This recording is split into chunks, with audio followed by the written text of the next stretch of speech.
In order to create headings, first you need to choose the title you want to change as headings, and then go to home, and on the ribbon styles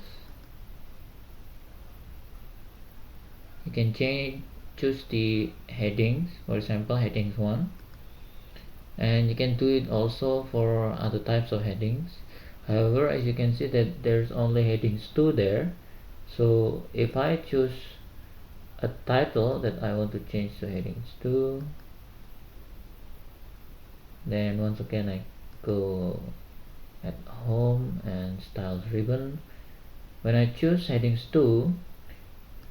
it will automatically add a new heading, which is headings 3 here, and this goes on and on until headings 9, 10, 11 and so on.